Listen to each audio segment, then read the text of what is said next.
So you just got ghosted by a girl. You feel bad. You feel like you were betrayed. You feel like you were done wrong.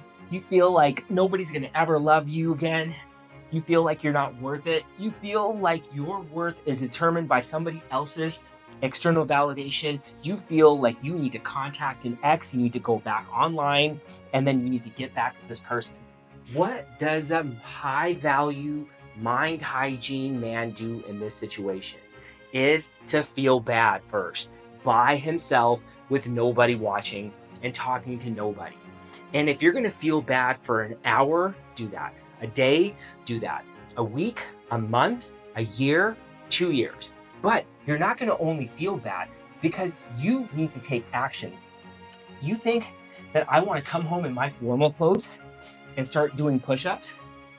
I'd rather hang out with my cat. I would rather eat bad. I would rather eat sugar. I would rather order DoorDash than make food. I, 7-8 years ago, would rather drink, do cocaine, and gamble my money away. I would want to blame somebody else. I would rather talk crap about somebody, call somebody that will validate my feelings, call an ex, or go online. That's what I would have done in my 20s. I would have went out and smoked a cigarette. I would have went to the bar. I would have drank. Instead, what did I do? I cried. I felt bad. I didn't talk to anybody. And I'm not even talking to you guys about how I feel. I'm just trying to inspire you by saying a mind hygiene man, a high value man, would remain charismatic, would remain focused, would remain clear to his vision, would remain clear to his higher purpose, would treat others with kindness, including the person that ghosted him. The girl that ghosted him would be a mission-driven, a vision, and a purpose for him to serve others and help others along his journey, because emotions are so high in these times. What happens is that there's fMRI data that suggests that people who are going through a breakup will lose the bond of oxytocin, dopamine, and serotonin. And what will happen is that they will crash.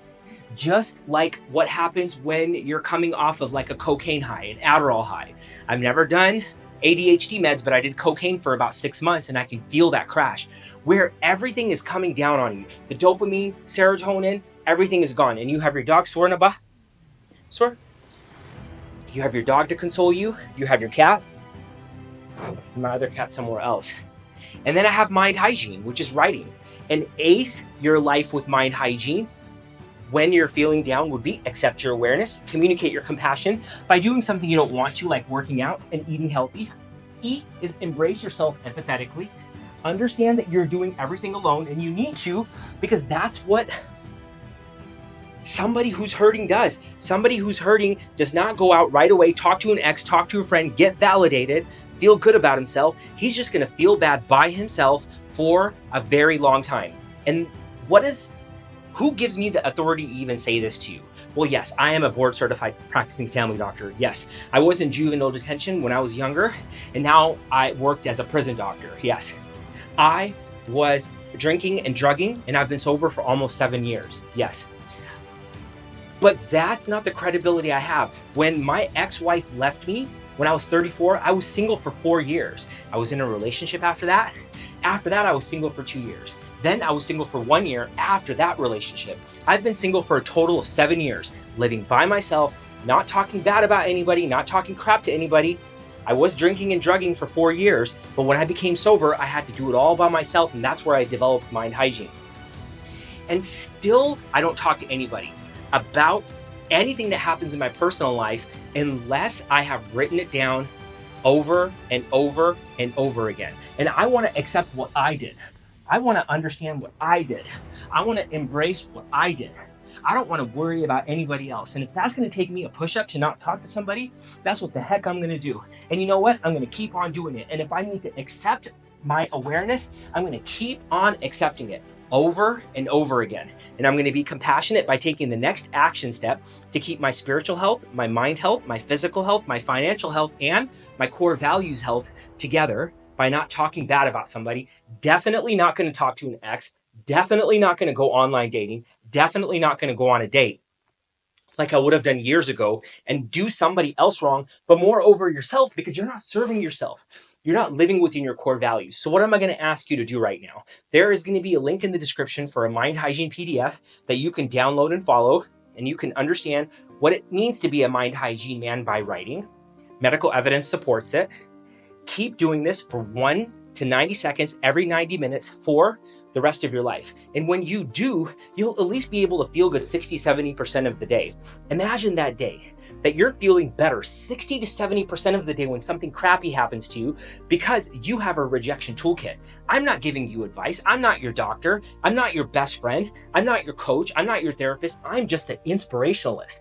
I want to say this is what I'm doing when I'm suffering. Maybe the suffering was for a reason to inspire others and to elevate others' lives, even 1% here and 1% there, knowing that they're not alone, that you don't need to feel like you're stupid, you're dumb, like nobody loves you, nobody likes you, that you're going to be hurt forever.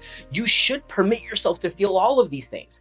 I do agree with that, but I would schedule it in, I would write it down and understand what you can do to become the prize. What are you going to do so you don't have to chase a girl?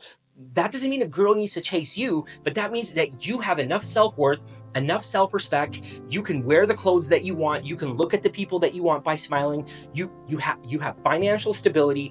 You are living within your core values. You're ready to set boundaries at the right time without trying to please anybody. And it's not going to work all the time. You have to understand that.